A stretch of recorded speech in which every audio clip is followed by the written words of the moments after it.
The courtroom was still, charged with silence, so heavy it seemed to press against the very walls.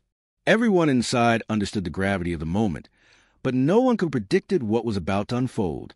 Then, with measured breath and a voice that cut through the air like steel, Justice Brett Kavanaugh leaned forward. His words, deliberate and unmistakable, echoed Jasmine Crockett's call for humanity.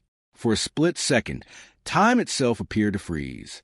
Gasps rippled across the chamber, the kind of collective disbelief that only comes when reality veers so far from expectation it feels impossible.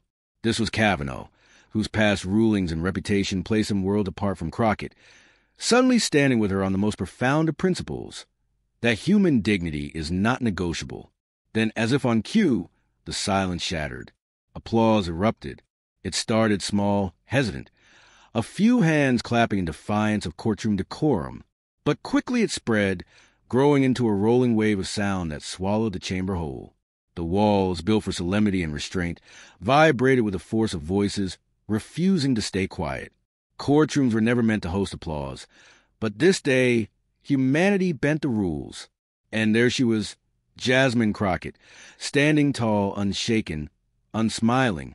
She didn't gloat or revel in the unexpected support. Instead, she stood with the same quiet strength that had carried her through years of ridicule and attack. Her message had never been about personal triumph. It was about something far greater, a belief that justice without humanity is hollow, and that dignity is the right of every soul, not a privilege to be handed out by the powerful. The cameras caught it all. The stunned faces of the spectators, the journalists furiously typing, the rare sight of a justice breaking expectation, and a woman whose calm defiance radiated like a beacon. It wasn't just a courtroom moment. It was a crack in the armor of division, a fleeting glimpse that truth could still transcend ideology. But this moment was no accident. It didn't come out of nowhere. It was a spark born from years of insults, dismissals, and battles fought in the trenches of power. To understand why the applause rang so loudly, why it resonated so far beyond those walls, you have to step back and see the forces that collided to create it. Because this was only the beginning. The eruption of applause was more than a break in courtroom etiquette. It was a rupture in the story America thought it already knew. That single moment raised the stakes from a simple legal exchange to something far larger, something that touched the very heart of who we are as a nation. To the public watching on screens across the country, it was clear this was not just about a verdict or a case. It was about values. Would dignity, compassion, and humanity finally pierce the armor of arrogance that had long defined political theater? Or would the same cycle of cynicism reassert itself once the clapping died down? From the start, the atmosphere in the chamber was thick with tension. The villain in this story had already made their presence known. Cutting remarks, smug interruptions, the posture of superiority that seemed designed to reduce others to silence. It was a performance meant to remind the nation who held power and who did not. But Jasmine Crockett refused to shrink. Her words, measured yet powerful, framed the confrontation in the simplest of terms. Humanity must always come first. It was a statement that should have been uncontroversial. Yet in an era where cruelty is too often mistaken for strength, her message landed like a challenge. It wasn't just aimed at her opponent across the aisle. It was aimed at the entire culture of dismissal and division that had infected the highest levels of power. The applause that erupted in response to Kavanaugh's unexpected affirmation turned that challenge into a test. Suddenly, the stakes stretched beyond the courtroom walls. This wasn't only about one exchange between a congresswoman and a justice. It was about every immigrant who had been told their struggle didn't matter, every working-class citizen dismissed as expendable, every community erased from the conversation. Their dignity was on trial, too, and for once, it felt like someone inside the halls of power had stood with them. Reporters felt it immediately. They weren't just documenting a hearing. They were chronicling a turning point. Headlines began to write themselves in real time. Kavanaugh breaks expectations. Crockett's humanity calls sparks courtroom eruption. Social media feeds exploded with clips and hashtags, people sharing the footage with captions like, "Finally, and this is what justice should sound like." But beyond the headlines and trending tags, there was an undeniable truth. The system had been jolted. If someone like Kavanaugh could affirm Crockett's message, even briefly, then the fortress of partisanship was not impenetrable. It was a crack, perhaps a small one, but cracks are how the light gets in. And yet, with the stakes so high, the question loomed. Would this moment hold? Would humanity remain at the center?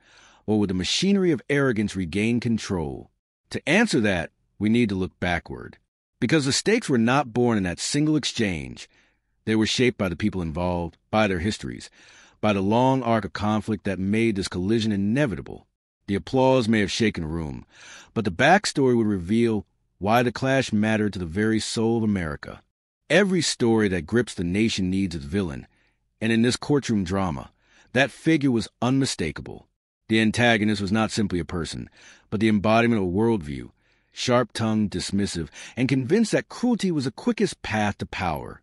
To understand why Jasmine Crockett's stand carried such weight, you must first understand the shadow she was standing against.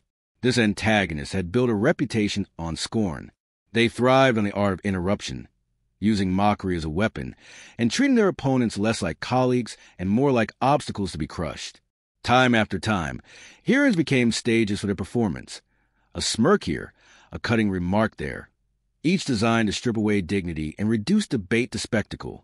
For them, dominance mattered more than truth, arrogance more than fairness. Yet behind that posture of superiority was a deeper truth. Every sneer, every insult, every calculated pause was also an admission of insecurity. They wore their disdain like armor, shielding themselves from vulnerability. The performance was constant, because to slip, even for a moment, would be to reveal weakness, and weakness, in their mind, was unforgivable. Jasmine Crockett had crossed paths with this figure before. She knew the sting of their condescension, the way they dismissed her words before she had even finished speaking. But something remarkable happened in those earlier exchanges. While the antagonist grew louder, Crockett grew stronger. Her calm refusal to play their game exposed the hollowness of their attacks. The more they sneered, the more she shone. Outside the courtroom, the antagonist's influence stretched far. They championed policies that favored the privileged, painting them as defenders of tradition while ignoring the human cost. They cloaked their rhetoric in patriotism, yet their vision of America was narrow, rigid, exclusionary. Their words often echoed across the media, amplified by those who mistook cruelty for conviction. And for years it worked. They wielded power not just through legislation, but through fear. Fear of being humiliated, fear of being diminished. But arrogance has its cracks. By repeatedly underestimating Crockett, by treating her as though her insistence on humanity was weakness, they were unknowingly writing the script of their own undoing. Each insult they hurled made her eventual triumph more meaningful. Each dismissal set the stage for the moment when dignity would finally eclipse disdain. And on that day, when Justice Kavanaugh echoed Crockett's words, the antagonist's mask slipped. For the first time, the applause wasn't theirs to command. The smirk faltered. The authority they had long claimed suddenly looked fragile. The chamber, once their stage, was now a mirror reflecting back their own arrogance. The villain was still standing, yes, but the fracture was clear, and that fracture was only visible because of the resilience of the hero. To understand why this moment mattered, we must now turn to Jasmine Crockett herself. The story of her origins, her struggles, and the unshakable dignity that prepared her to face arrogance head-on and to win. Before the courtroom erupted in applause, before Justice Kavanaugh's words sent shockwaves across the nation, Jasmine Crockett's journey had already been a story of defiance, perseverance, and unshakable purpose. To understand the magnitude of her triumph, you must first understand where she came from. Crockett's life was never cushioned by privilege. She was raised to see struggle not as something to fear, but as something that could forge strength. Her roots were ordinary, her challenges extraordinary. Every step she took, through school, to the long nights of study, through the uphill climb of proving herself in spaces where she was constantly underestimated, was a step towards shaping a voice that would one day command a courtroom. She entered public service not for prestige, but for people. Her early career was marked by defending those who could not afford powerful lawyers, by standing in places where silence had long been imposed, and by daring to say the words others were too afraid to speak. Every case she took, every injustice she challenged, became a rehearsal for the larger stage of American politics. Crockett carried with her the weight of representation. She knew her presence in Congress meant more than just another voice. It was a symbol for women, for immigrants' children, for communities too often told they didn't belong. With each speech, each argument, she reminded America that humanity is not a weakness, but its greatest strength. Her critics underestimated her again and again, assuming her passion was impulsive, her fire unsustainable. But Crockett's passion was born of purpose, and purpose does not waver. Where others sought status, she sought justice. Where others fought for attention, she fought for dignity. And it was precisely this grounding that prepared her for the moment in that courtroom, the moment when arrogance would rise against her, and she would meet it not with anger, but with clarity. The story of Jasmine Crockett is not just a story of one woman. It is a story of countless Americans who have had to fight harder, speak louder, and endure longer to claim their rightful place. That is why, when she stood before the nation, she stood taller than the insults, stronger than the dismissals, and steadier than the storms around her. And yet, her greatest test was still ahead, because soon the clash with her antagonist would ignite into a confrontation so explosive, it would leave the entire courtroom holding its breath. The courtroom, already tense from the earlier exchanges, shifted into a pressure cooker as the debate reached its breaking point. The antagonist leaned forward, voice sharp, each word designed to slice through Crockett's composure. Their tone dripped with condescension, half accusation, half performance of the audience watching beyond the chamber walls. They hurled statistics stripped of context, anecdotes twisted into weapons, and sweeping generalizations that sought to erase humanity from the conversation. But Crockett did not flinch. She had faced this energy before. Instead of matching volume with volume, she met the storm with silence, an intentional pause that unsettled the antagonist more than any rebuttal could. Then, when she spoke, her words landed with precision, calm, direct, cutting through the noise like a blade of truth. The room grew hotter with every exchange. Each insult the antagonist lobbed only underscored the contrast. Arrogance bristling on one side, dignity radiating on the other. Viewers watching could sense the imbalance. It was the old politics of dominance against the new politics of humanity, locked in a battle of endurance.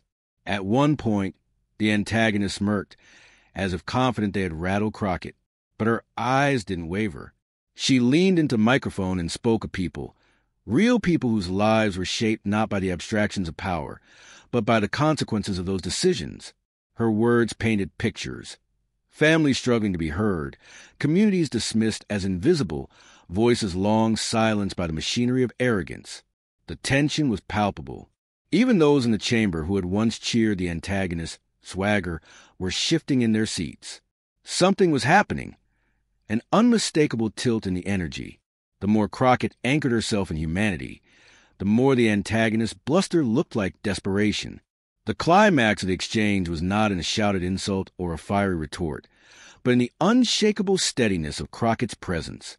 She didn't just answer questions. She dismantled them. She didn't just defend herself. She reframed the entire debate. And though the antagonist refused to admit it, the tide had already begun to turn. The debate had shifted from spectacle to reckoning, from noise to clarity. What came next would not just silence the room. It would ripple far beyond its walls, igniting a moment that no one in that chamber would ever forget. Then came the moment that would etch itself into history. For all the noise, for all the posturing, Jasmine Crockett waited until the exact instant when the room leaned forward, breath held, expecting more of the same back and forth. Instead, she delivered something different, something devastating in its precision. She began not with anger, but with a story. A family torn apart by policies rooted in disdain. A child wondering why dignity seemed to be reserved for others, but never for them. Her voice carried the weight of lived experience, and suddenly the debate wasn't abstract. It was human, undeniable, inescapable. The antagonist tried to interject, their voice stumbling into her cadence, but Crockett didn't falter. She paused just long enough for the interruption to collapse under its own awkwardness, then pressed on, each sentence built upon the last, weaving compassion and conviction into a tapestry that no insult could unravel. And then the counterpunch, a single searing line that reframed the entire debate. If your version of leadership requires stripping humanity away, then it was never leadership at all. The words hung in the air, heavy, final, impossible to ignore. The silence that followed was not empty. It was electric. Even Justice Kavanaugh, long regarded as reserved in such moments, leaned forward with visible acknowledgement. His next words, echoing Crockett's call for humanity, were more than agreement.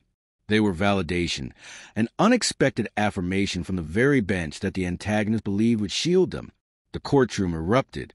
Applause spilled from every corner, spontaneous and unstoppable.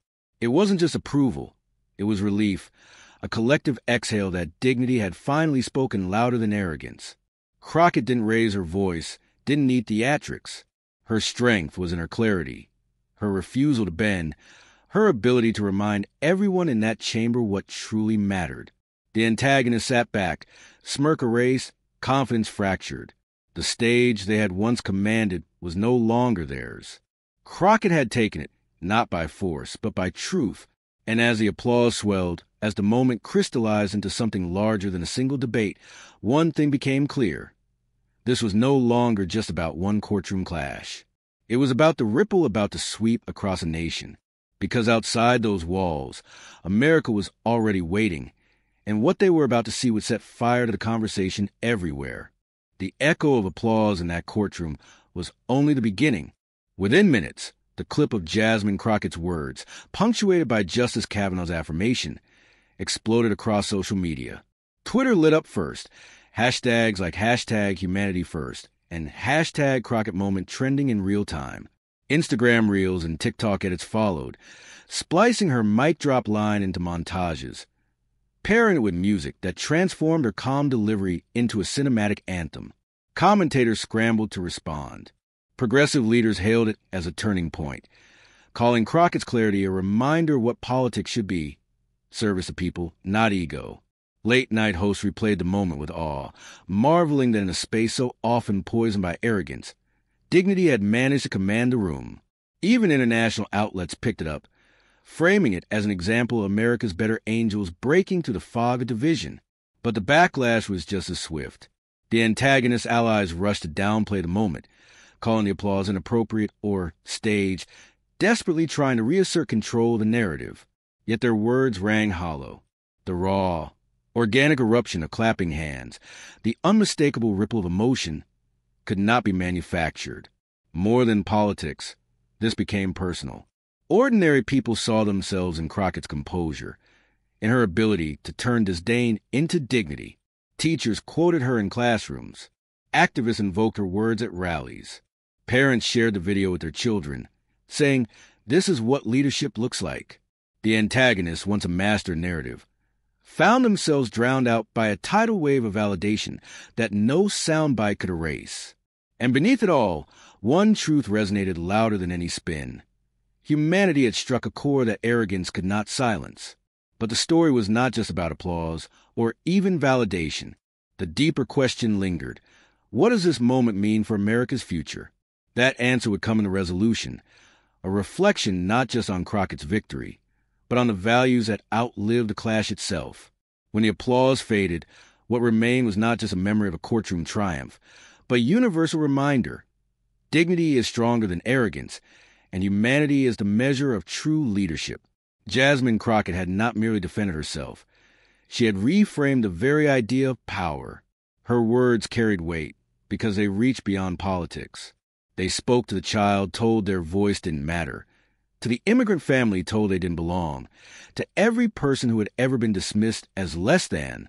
In that courtroom, she made it clear: humanity is not negotiable.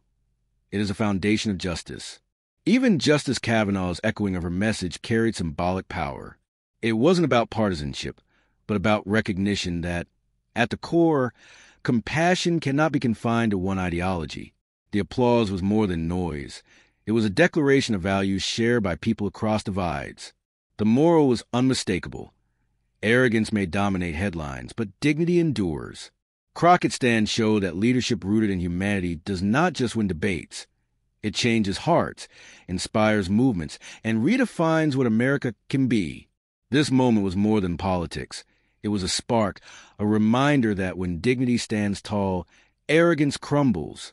Jasmine Crockett's courage became proof that truth still is power, that humanity still has a place in America's story. But the story isn't finished. It lives in us, in what we choose to amplify, defend, and carry forward. If this moment inspired you, don't just watch, be part of the movement. Stand for dignity. Share this story. And never forget the strength of humanity. Subscribe now to Argument Arena, where voices of truth will always rise above the noise.